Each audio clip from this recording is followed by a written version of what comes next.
ஏதோ ஒன்று உங்களுக்கு ஒரு இம்பாக்ட் ஆகிருக்கணும், ஏதாவது சோகமான விஷயங்களை பார்த்துருக்கலாம். என்ன சூழ்நிலையில் நீங்கள் சோசியல் ஒர்க் பண்ணலாம் அப்படிங்கிறத ஆரம்பிச்சிங்க? 2006 நான் சென்னை போகிறேன். உலகத்தில் இருக்கிற எல்லாருமே நல்லவங்களான்னு கேட்டால் எல்லாருமே நல்லவங்க தான். அதே சமயம் வந்து இன்னைக்கு ஒரு கம்பெனியோடைய ஃபவுண்டராக மாறின அந்த டிரான்ஸ்ஃபர்மேஷன் பற்றி கொஞ்சம் சொல்லுங்கள். கம்பெனிக்கு வாடகை கொடுக்க முடியறதுல பிரச்சனை, எம்ப்ளாய்க்கு சம்பளம் கொடுக்க.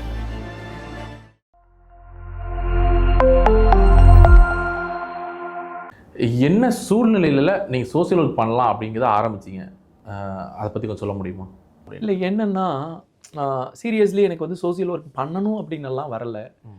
எதையோ பண்ணுறதுக்கு இது பண்ணால் நல்லா இருக்கே, ஏதோ ஒன்று பண்ண தான் போகிறோம், ஏதோ ஒன்று நம்ம ஏதோ ஒன்று பண்ணிக்கிட்டு தானே இருப்போம். அப்படி பண்ணும்போது இது பண்ணுறது நல்லா இருந்தது, ஒரு மனசுக்கு ஒரு ஹாப்பினஸ் கொடுத்துச்சு, அது பிடிச்சது. ஸோ அதுவும் ஒரு வகையான ஒரு இது தானே. இப்போ சினிமா பார்த்தா எனக்கு சந்தோஷம் வருது அப்படின்னு சொன்னால் எனக்கு இது பண்ணால் சந்தோஷம் வந்துச்சு. அப்படி ஒரு சூழல் அமைஞ்சது ஒரு பெரிய காரணம். ஆனால் என்னன்னா அது பண்ணும்போது ஒரு விஷயம் புரிஞ்சது அப்படின்னு சொன்னால், எல்லாருக்குமே எல்லாரும் நம்ம சொல்லுவோம்ல எல்லா மக்களுமே, ஆனால் இந்த உலகத்தில் இருக்கிற எல்லாருமே நல்லவங்களான்னு கேட்டால் எல்லாருமே நல்லவங்க தான், சீரியஸா. அதே சமயம் வந்து எல்லாருமே நமக்கு வந்து உதவிடுவாங்களா அப்படின்னு சொல்லி கேட்டால் அதுவும் கஷ்டம்தான்.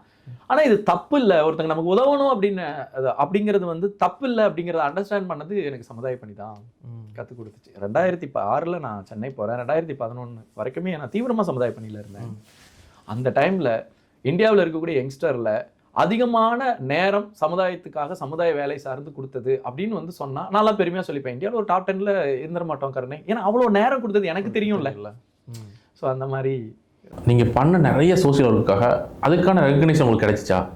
அதே மாதிரி நீங்கள் நிறைய சமூக சேவை செஞ்சுருப்பீங்க, ஆனால் அவங்க காதுபடவே பேசியிருப்பாங்க, இப்போ ஏதோ ஒரு ஆதாயத்துக்கான இந்த விஷயம் பண்ணுறான் அப்படின்ட்டு. அது உங்களை மனசை எந்த அளவு பாதிச்சுது?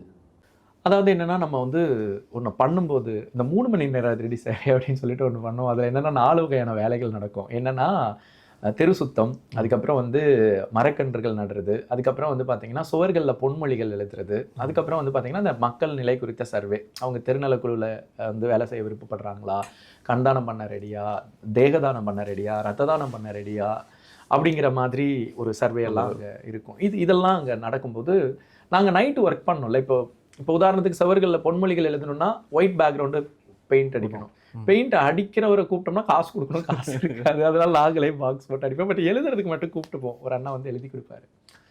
அப்போ இந்த வேலையெல்லாம் செய்யும்போது வெளியில இருந்து பார்க்கும்போது இவங்க இவ்வளோ பண்ணுறாங்களே, இப்படியெல்லாம் பண்ண முடியுமா? நைட் வீடியோ 3 மணிக்கு தான் போய் படுத்திருப்போம், காலையில் 6 மணிக்கு எல்லாரும் வந்துருவாங்கன்னா நாங்கள் 5:30 மணிக்கு 5 மணிக்கு எல்லாம் அங்கே இருக்கணும். அப்படின்னும் போது வெளியில இருந்து பார்க்கும்போது இவங்களுக்கு ஏதோ ஒன்று இதில் வரும். நமக்கு தான் தெரியும், டீயை குடிச்சிட்டு வேலை பார்த்துட்டு இருக்கிறோம், நமக்கு தான் தெரியும். ஒரு 6000 ரூபா சம்பளம். நான் வந்து சிஎஸ்சியில் கோடம்பாக்கம்ல சித்ரா டவர்னு நினைக்கிறேன், இன்னும் அது இருக்கா என்னன்னு தெரில. அங்கே வந்து காலையில் 7 மணிலேருந்து 9 மணி வரைக்கும் கிளாஸு, என் சம்பளம் 6000 ரூபா. அதுதான் என் காசு. அதை வச்சுட்டு தான் நான் சாப்பிட்றது, பைக்கான காசு. அதுலேயும் நம்ம தான் பெரிய ஆளுங்களே சமுதாயத்துக்கு, அதுலேயும் என்ன செலவு, அப்படி தான் போயிட்டு இருந்தது. ஸோ கிட்டத்தட்ட இது வந்து வெளியிலேருந்து பார்க்கும்போது என்னன்னு சொன்னால், இந்த நல்ல விஷயம் நல்லது இதுன்னு சொன்னால் கூட பர்சனலாகவே நான் ஒரு இடத்துல பேசும்போது ஒரு அம்மா சொல்கிறாங்க, அந்த பையன் நல்ல பையன் தான், ஆனால் அந்த பையனை மாதிரி நீ என் பையன் ஆயிடக்கூடாது. சமுதாய பணி பண்ணுறது எல்லாமே ஓகே தான், ஆனால் அந்த பையன் மாதிரி என் பையன் ஆயிடக்கூடாது. எப்போ சமுதாயத்தில் இருந்து ஒரு நார்மலாக இருக்கக்கூடிய ஒருத்தவங்க இந்த மாதிரி ஆகக்கூடாது அப்படிங்கிறதுனா, ஆமாம் பொறுப்பே இல்லாமல் எப்போ பார்த்தாலும் நான் ஊர் தெருவு சமுதாயம் அப்படின்னு நீ சுற்றிட்டு இருந்தா நீ என்ன அப்படிங்கிற ஒரு தாட் எல்லாருக்குமே இருந்துச்சுல. அது கொஞ்சம் எனக்கு வலியை கொடுத்துச்சு. என்னடா நம்ம பண்ணுறதெல்லாம் சரின்னு நினச்சிட்டு இருந்தோம், நம்ம பண்ணுறதெல்லாம் பெருமையான விஷயம், நம்மளை இது பண்ணுவாங்கன்னு நினச்சா நீ நல்ல பையன் தான், அதுலலாம் இன்னும் இல்லை, என் பையன் அப்படி ஆயிடக்கூடாது அப்படின்னு சொல்லும்போது அது எவ்வளோ பெருசாக, அது ஒரு பெயின் தான் இருந்தது. கண்படவே பேசுவாங்க, இவங்களுக்கு ஏதாவது ஒரு வருமானம் வரும்ன்ட்டு நமக்கு தான் தெரியும். ஸோ அதெல்லாம் ஒரு பெயினாக தான் இருந்தது. பட் அவங்க மேலே கோவம் ஏன்ட்டு, நமக்கு பெயின் வருது அப்படின்னா அதுக்கு மீனிங் வந்து அவங்க மேலே கோவம் அப்படின்னு நல்லா இல்லை. பட் எனக்கு பெயின் இருந்துச்சு.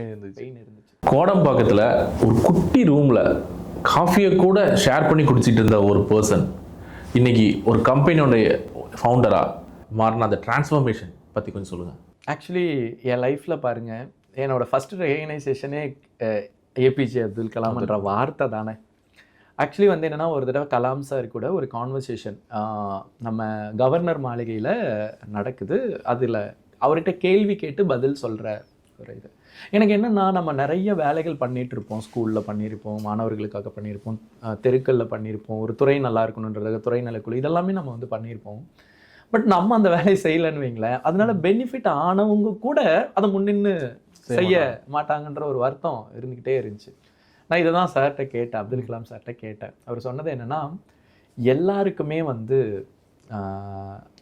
ஒவ்வொரு கமிட்மெண்ட் இருக்குது. அவங்க என்னைக்கு அவங்களோட வீடை தாண்டி ரோடை பார்க்குறாங்களோ அன்னைக்கு இப்போ நீங்கள்லாம் நினைக்கிறீங்களோ அதை அவங்க செய்வாங்க.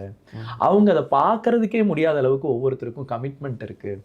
அதில் 90% பேருக்கு இருக்கக்கூடிய கமிட்மெண்ட் வந்து பொருளாதாரம் சம்மந்தமான கமிட்மெண்ட்டு. நான் அதனால தான் சொல்கிறேன், என்னென்னா படிங்க, வேலைக்கு போங்க, தொழில் செய்யுங்க. டிப்ளமோ படிங்க, தொழில் செய்யுங்க. படிங்க, வேலைக்கு போங்க. நான் சம்பாதிங்கன்னு சொல்கிறதுக்கு அதுதான் அப்படின்னு சொல்லும்போது எனக்கு அது வந்து ஒரு மாதிரி பயங்கர ரியலைசேஷன் ஆச்சு. நான் எப்போவுமே வீட்டில் வந்து என்னன்னு சொன்னால், என்னென்ன கஷ்டமாக இருக்குமோ அதெல்லாம் இருக்கும்ல. ஆனால் வீட்டில் வந்து பார்த்தீங்க அப்படின்னு சொன்னால், அதை அவங்க இப்படி உதாரணத்துக்கு எனக்கு இந்த சம்பவம் மறக்கவே முடியாது. ஒரு ஹஸ்பண்ட் வந்து ரொம்ப சோகமாக உட்காந்துருக்கிறாரு. பையனுக்கு ஸ்கூல் ஃபீஸ் கட்டலை. பல வார்னிங்க்கு அப்புறம் வெளியில் நிற்க வச்சு அமுச்சு விட்டுறாங்க. நாளைக்கு வந்து பணம் கட்டலைன்னா போக முடியாது. இவர் உட்காந்துட்டு பயங்கரமாக சோகமாக ரொம்ப யோசிச்சுட்டு இருக்கிறாரு. ஒய்ஃப் வந்து கேட்குறாங்க, இந்த மாதிரி ஏங்க என்ன அப்படின்னு சொல்லி கேட்பாங்க தானே. அப்படி கேட்கும்போது இவர் ஒரு வேளை இந்த தெருவில் இருக்கிற யாருக்குமே பொறுப்பு இல்லை, குப்பையை குப்பை தொட்டியில் கூட போட மாட்டேங்கிறாங்க, சுற்றி இப்படி போட்டு வைக்கிறாங்க, இப்படி இருந்தால் எப்படி அப்படின்னு சொன்னால் கொஞ்சம் யோசிச்சு பாருங்களேன், அந்த அம்மாவோட மனசில் என்னவா தூக்கி போட்டு அப்படிதானே ஒரு தாட் இருக்கும். அப்போ தான் எனக்கு ரியலைஸ் ஆச்சு, ஓ அப்போ என்னன்னா அந்த குடும்பத்தில் இருக்கக்கூடிய அந்த இது அப்படின்னும் போது கலாம் சாரை வந்து பார்த்தீங்க அப்படின்னு சொன்னால் ஒரு தனி அமைப்பு ஆரம்பிக்கலை, ஒரு தனி கொள்கைகள் அப்படின்னு கொண்டு வரல, நாட்டு மக்களுக்கு விஷனை கொடுத்துருப்பாரு. 2020க்குள்ள இந்த துறை எப்படி வளரணும், ஒரு தனி மனிதனா எப்படி வளரணும் அப்படின்னு மக்களுக்கான ஒரு விஷனை கொடுத்தாரு. அப்போதான் அதோட அண்டர்ஸ்டாண்டிங் இருந்தது. So that is the spark where நான் வந்து தொழில் பண்ணணும், அதாவது சம்பாதிக்கணும் அப்படிங்கிற ஒரு தாட் அப்படின்னு ஆரம்பித்ததே அங்கே தான். ஸோ உடனே என்ன வேலைக்கு போகிறது தானே, வேலைக்கு போனேன்.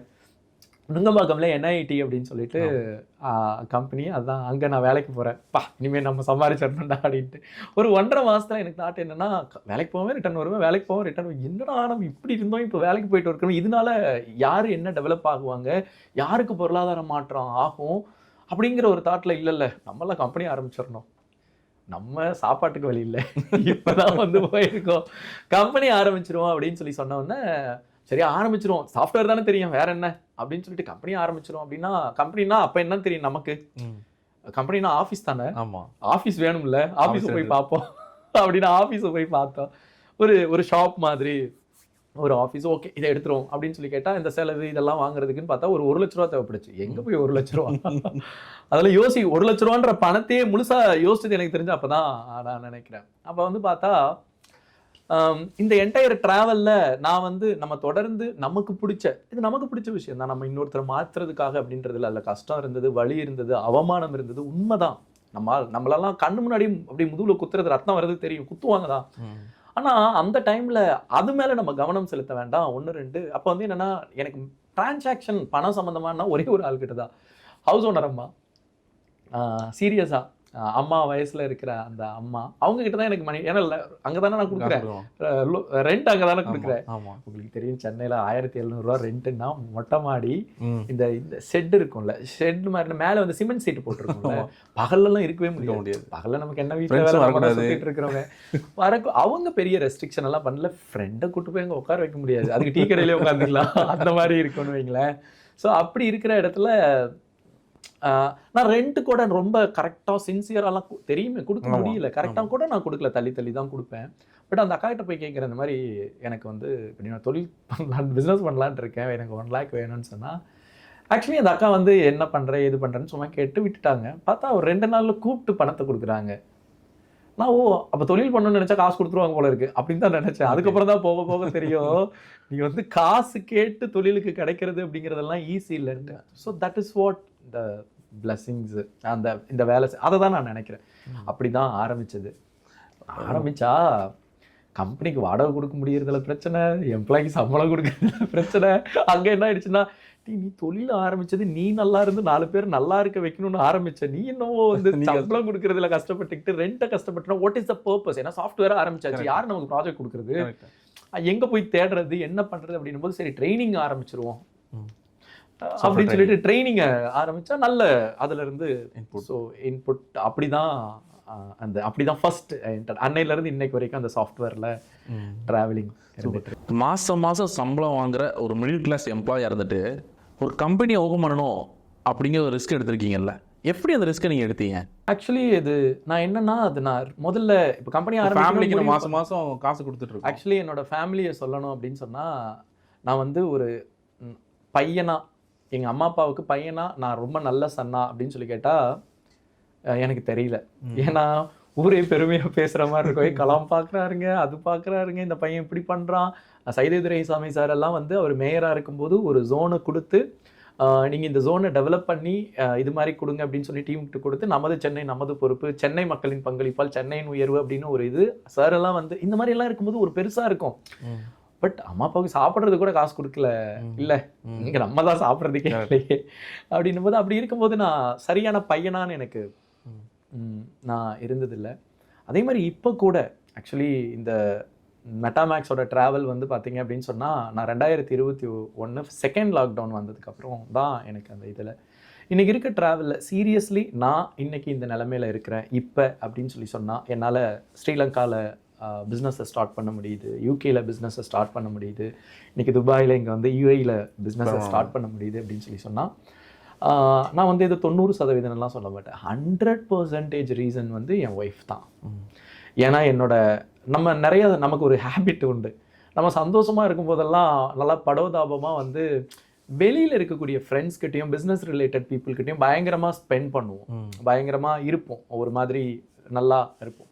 பட் ஒரு கஷ்டம் சேலஞ்சஸ் அப்படின்னா சுற்றி பார்த்தோம்னா எதுவுமே இருக்காது, திரும்பி பார்த்தா என்னடா இருக்கணும் போது அன்னைக்கு யார் நம்ம கூட நிற்பாங்கன்னா ஃபேமிலி தான். எனக்கு இன்னைக்கு இருக்க ஜென்ரேஷன் நான் பார்த்துட்டு இருக்கேன்ல, இன்னைக்கு ஒரு ஃபேமிலியில் இப்படி பெண்கள் இருக்காங்க அப்படின்னு பார்க்கும்போது சீரியஸ்லி என்னோட லைஃபோட பிக்கஸ்ட் கிஃப்ட் அப்படின்னு சொல்லி சொன்னால், பிளஸ்ஸிங்ஸ் அப்படின்னு சொன்னால் என் ஒய்ஃப், என் பையன், என் பொண்ணு அப்படின்னு நான் நினைக்கிறேன். இப்போ நான் இந்த மாதிரி சிறப்பாக செயல்படுறதுக்கு காரணம்னா அவங்க மட்டும்தான். இன் ஃபியூச்சரில் சின்ன சின்ன ரீட்டைலர்ஸே ஃபிசிக்கல் ஷாப்பே இருக்காதா? இந்த நம்ம கார்டு வச்சு மிஷினில் இந்த மாதிரி ஹார்ட்வேர்ஸ் டிஸப்பியர் இருக்காது. குளோபலி பார்த்தீங்க அப்படின்னா ஏஐ டெக்னாலஜி வந்து பூம் ஆகிட்டு இருக்கு, இதோட இம்பாக்ட் எப்படி இருக்கும்? எனிதிங் த்ரெட் டு த சொசைட்டியா அப்படின்னு சொல்லி கேட்டால் அது யாருக்கு எப்படி பயன்படுத்துகிறோமோ அப்படி